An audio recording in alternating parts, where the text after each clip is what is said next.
Welcome to Savvy Business, Life Unscripted, with your host, Christina Rivera, where our guests share their wisdom and valuable business tips, empowering our audience to expand their personal potential. Hi, Ryll Burgin-Doyle. Welcome to Savvy Broadcasting and Life Unscripted. I'm so grateful to have you here today. How are you? I'm great. Thank you so much for having me. Oh, you betcha. We're going to talk about an important thing. This 2021, we're getting started here. You're going to air a few months after the beginning of the year, but it's been a tough 2020 and a little challenging coming into 2021 as businesses try to recoup after COVID and rebuild. And so we're going to talk about how to start a winning a business with a winning strategy. And you have a lot of experience in that. I'm going to ask you to start out by sharing with the audience a little bit about your backstory. So I have been growing my own or other people's businesses. This year, it will be 30 years exactly. Wow. Since I started my career. And so growing my own or other people's businesses, and I've worked with thousands and thousands and thousands of small to medium-sized enterprises. Mm-hmm. I've worked with everything from startups to billion-dollar companies, and I've been the CEO of a $100 million company. I ran a very successful, very large franchising business here in Australia. I'm in the top 50 female entrepreneurs for our country. Mm-hmm. Award-winning, etc. Been the CEO of a $100 million construction company, and in all of that, my focus has been growth. My specialty is really how to grow any business, anytime, under any circumstance. So, really looking at right now how people come out of 2020 and start to take ground back and start growing their businesses again. How does it thanks usually? So much for having me here. Oh, you betcha. So what does it usually look like when you meet a new business and let's say today you're meeting with a business who's been hit by COVID in some fashion? Where do you begin to help them strategize or look at different aspects to see where they can begin? Where do you start with them? Well, there's a couple of things. One, certainly their financials and making sure their financial control is in place. Mm-hmm. That either they've got their financials under control and or they've got the funding they're going to need to get through any shortfalls they have. Obviously, that's something that many business owners, I find, they avoid that till the very last minute. But you want to do that. You want to be on the front foot with that right from the get-go. So really getting people really to the source of where their numbers stand and what they're going to need from a cash perspective. But other than that, the biggest mistake I see people make and the biggest opportunity that people have is really to consider their strategy. Most business owners don't really understand what strategy is. It's a very misused term, very misunderstood in my view. And most don't actually have a clear strategy because they're too busy being busy. And particularly when you're under pressure after an acute impact like COVID, people are so busy trying to scramble that they don't stop and take the time to go, well, actually, let's figure out what our strategy is. And I can say more about that if you'd like. But that's probably making sure they're shored up financially or at least have some coverage. And then really stopping to say, well, hang on, let's stop scrambling. Let's look at where you want to be by when. Where we are now, and what's going to be the fastest, easiest way to get you there, which is your strategy. Well, let's go there then, because you say most people don't use that word properly. It's overused, like the word authenticity, which is thrown all over the place. I know, that's also authentic. So what does it look like? What is strategy, and how do you implement it? Well, in my world, I've been doing, I first got interested in strategy. My first role out of college, out of university, was working on the marketing and sales growth of about 20 businesses at a time for a year at a time. And then I got promoted and I was overseeing the growth and marketing of 120 businesses at a time for a year at a time. And I was very young. I was only in my early 20s. And in that space, I learned how to grow any business in any way possible. But what I did notice was that just focusing on marketing and sales is never enough. What you want to do is look at the whole health of the business and all areas of the business. And most people were very often being reactive, most people think they need more leads. In some cases, that's true, particularly after you've had a little bit of a beating, maybe through COVID or whatever. That you do need to ramp up your lead generation. But prior to something traumatic like COVID, most people assume they need more leads when actually they just need to do better with the leads they're getting. But overall, people often miss just having an actual strategy or a strategic plan. So I got very interested in the whole health of a business. How do you grow every aspect of a business? Because I saw the impact of making the phone ring and a business not having their systems right or their funding right. That's never good. There's no point doing that. So what's the overall strategic plan? What's the health of the business really going to look like? So for me, strategy is really being clear about where you are now, where you want to be by a certain point in time. So that could be 2025 or 2030. I generally work with people on a 5 to 10 year plan. And some people will say, you know what, I can't even plan beyond next week because of COVID. Well, I have a business that's been shut down because of COVID, but you have to keep planning for how that's going to reactivate, even if COVID gets in the way, because we're business owners. We don't quit, right? You've got to continue. So and also I think that perspective of a longer time frame is extremely healthy for us as entrepreneurs and business owners as we deal with short-term challenges, because you have to have that future to live into. So strategy is really about where do you want to be by when? Where are you now? And what is the fastest, easiest, most leveraged, profitable pathway to get you from where you are now to there? And most people don't stop and do that thinking, and that they're missing that bigger picture strategy. Wow, this is fascinating to me. I recall a fashion firm I worked with a number of years ago, and they were down on profit. So they hired a bunch of new sales reps and got more leads, got more sales. What I found interesting when they called me in to look at the accounting part is they didn't have the accounting part in order. So they couldn't really order the supplies to make the orders happen. So you got more orders, but now you can't fill them. I thought, well, and they actually did have problems and later did go out of business.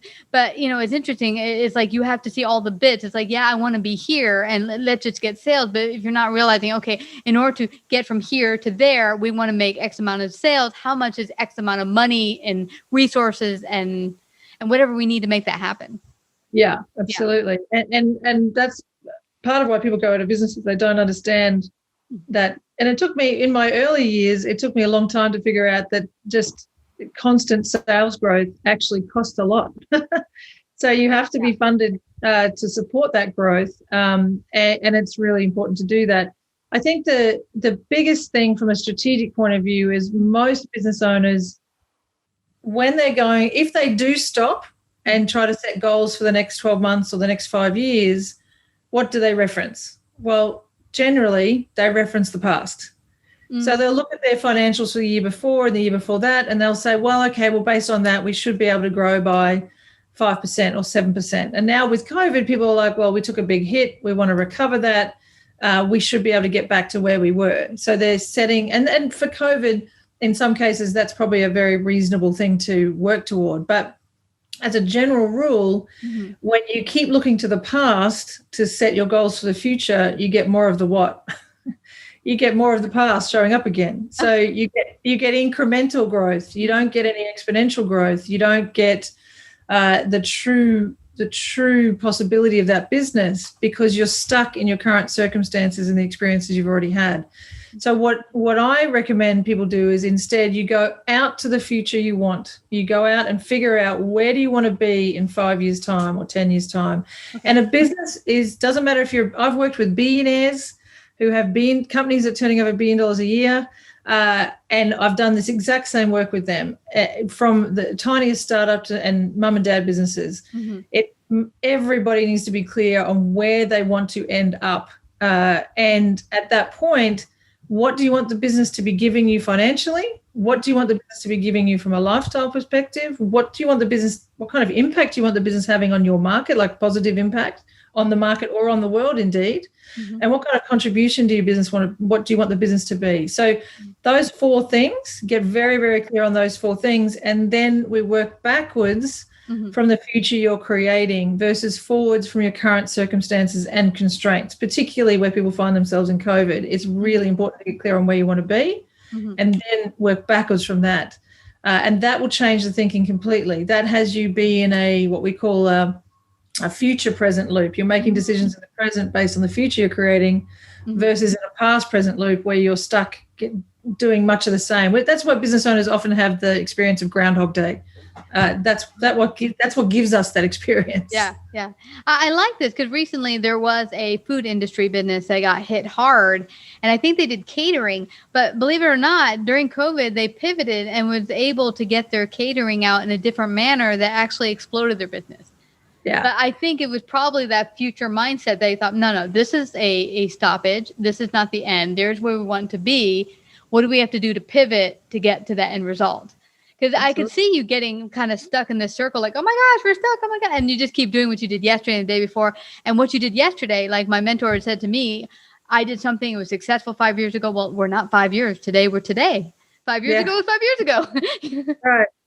That's right. That's that old experience of yesterday's transformation is today's ego trip, right? So, so I think the biggest thing is to really have that longer term perspective. Where do you want to be by when? And that's, you've got to remember, business is a long game. This is going to be a rough 2 years. We've already had just a shocking 2020. 2021 is going to be rough. 2022, we can hope to see some improvements. But this is a business is a long game. This process is going to have its own lifetime. Yeah. But where do we want to be beyond that? And I was one of these people that came into 2020 going, woohoo, this is going to be the decade that delivers. Yeah.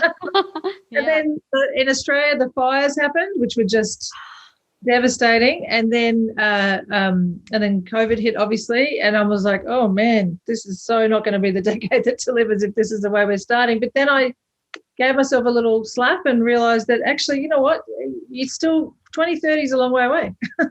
We've still got 9 years to turn that result out, or 8. If indeed COVID continues to, which I'm sure it will, continue to impact us all year this year, we've still got 7 or 8 years to turn this thing around and have this decade be the decade that delivers. Because I know so many people were in that thinking of, wow, this is a new decade and all of that, and then this has happened. But business is a long game. This isn't about the next 12 months, the next 6 months, 24 months. This is about where do you want to be in 5 or 10 years? What do you want this vehicle to deliver you and your family?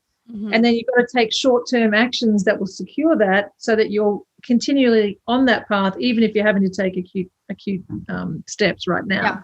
Yeah. And what's good about that mindset is it doesn't leave you in the victim mindset, like, oh my gosh, it's over. And because then you just get trapped. And I find I get to a complete stop when you get to that attitude that, oh my gosh, this is it, it's over. Instead of realizing, okay, this is a glitch. It's not a fun glitch. But what do we do? This is where we are now. So I think that just makes it a lot more tolerable. Now, you mentioned something interesting. You said a lot of people look for leads instead of paying attention to the wonderful clientele they already have. And I mean, I myself have done that, looking for new people instead of realizing you have a whole bunch of people just already love you. Are you paying attention and giving them the attention they need? Do you find that to be a big case with a lot of companies you work with? Absolutely. And this is why, for me, strategy, I have a 9-point strategy that I take people through. One is the business strategy, which is what I was talking about first. But then there is, well, what is our strategy around our brand? What is our strategy around our marketing communications? What is our strategy around our sales and sales process? What's our strategy around operations? What's our team and leadership strategy? What's our tech strategy? What's our finance and funding strategy? And then what's our risk management strategy? So those are the 9 key strategic areas that I work with people on. And certainly in the sales and marketing piece, very often I find that businesses don't need more leads. Sometimes it happens that they genuinely do. Maybe their lead gen's not working and the lead flow is not happening. That's not what I'm talking about. That needs a specific kind of treatment. But most people getting leads but aren't converting them because their sales strategy is not in place. How do they add more value and have them be a no-brainer that someone says, well, absolutely, that's the people I'm going to go with, because the sales process itself is nurturing and adds value. It's high touch, high communications, high service, all of those things that drive conversion rates up. Most businesses are vastly paying under attention. They're not paying enough attention to that arena. I'm working with one business actually yesterday and today, and they've got people coming into their business for one particular service. Yeah. And they're not offering those people a membership, and then they've got people coming in for membership and they're not offering them that other service. And I'm like, okay, hang on a second. Strategically, everybody coming in gets offered both. That's what happens. And that'll literally double their business like that. Now, they're down 20% because of COVID, but that strategy alone, they'll be well beyond where their business was post-COVID, well beyond it, just by doing that one strategy from a sales perspective. Yeah. It's interesting. You're talking, and one word that really popped out for me is value. And I think a lot of businesses do not pay attention to what exact value are you providing to the marketplace that people need, want, and desire. Here, they're coming right into wherever it was, and they want this, and you're just not offering it to them. It's like, hello, give them what they want. That's right. That's right. And I mean, I've done a lot of study of a gentleman named Buckminster Fuller. And Bucky, a couple of things, like when you said the victim mentality before, I thought that was great, because Buckminster Fuller said we are called to be architects of our future, not its victims. And right now, culturally, given the shell shock we're all experiencing, I think that's something just to hang on to, that yes, it doesn't matter what's happened, you have to architect your future how you want it and how you want it for your business.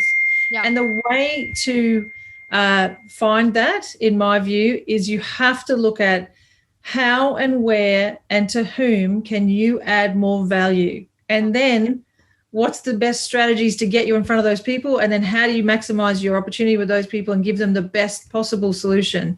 So what and how and to whom can you add more value? And if you focus on adding more value, Bucky would say that the purpose of being in business is actually to add value. So if you focus on that, which is why if you think about your catering example, they went, okay, hang on, what do people need and how they need it now? How can we add value to them? They might have used that language, but that's the process they went through. And then all of a sudden they're doing business a different way, but it was a way that worked for their market. Yeah. Versus we often get stuck in wanting to do it our way. No, just do it how the market wants it. Make it easy to buy, people. Make it easy to buy. Well, here's the thing. It's funny, Ryll, because what it was that, when you do catering, you usually go to an event space or you're doing a wedding. Yeah. Well, now we just had to show up people's houses with all the equipment and sit it there and have maybe, bring them the plate so they could set up themselves. But the bottom line is deliver it in a way that the market needed it right now. And I think when you're doing a certain type of business, you think, well, this is the way catering works. You have the event space and you set it all up pretty, but now things are different. So you got to switch it up. You do. Yeah. And we've had to do that. I own multiple businesses, and one of the businesses I own is a live experiential events for entrepreneurs and business owners.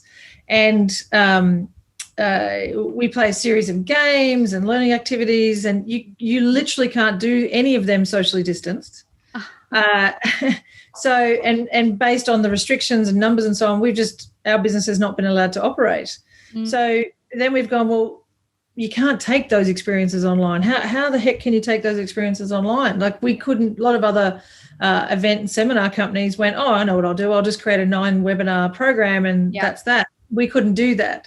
So instead what we've done is we've created an entire new 2-day online program. But because our fundamental niche and what makes us different is experiential, we had to invent games people could play in their home as a group online. Wow. With whatever they might have in their house. Oh, so, that's cool. That every person would have this basic thing in their house if they couldn't get out of their house. That's awesome. So, we had to do that thinking, and now we did the beta test in December, and it was so wildly, 100% of people said they'd refer others. So we're now launching that late January, and then we'll do it every month globally. And all of a sudden it opens up a global market to us. We're not restricted by territory anymore.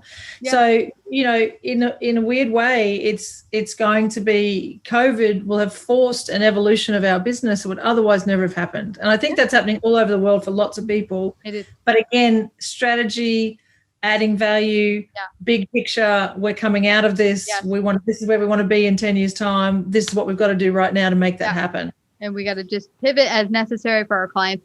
Now, you offer such great service. How do people find out more about you, work with you? How do they do that? The that wonderful easiest seminar you mentioned. yes, there is that. The easiest way to reach me and find me is to go to my website, which is www.ryllburgin-doyle.com, and I'm sure you'll give them the details right, but it's RYLLBURGIN-DOYLE.com. It's a big mouthful, I know. It's on What your can I tell you? yeah. So ryllburgin-doyle.com, and you can get in touch with me there and my team, and for anything from a one-on-one strategy session to speaking engagements online or whatever it might be. Awesome. Well, this has been a wonderful chat. I'm hoping to inspire more people to not feel stuck. Yes, it might be a little difficult right now, but it doesn't mean the end of your business. We can pivot. We can grow even bigger than before and expand. And it can be a glorious, wonderful 2021 and going forward. And I just have to thank you, Ryll, for coming to Savvy Business and sharing your great wisdom today. Thank you. Oh, well, thank you so much for having me. I hope it added some value, and I look forward to hearing from people. And thanks again. Yeah, I know you did. Thank you. Like, subscribe, and share this episode.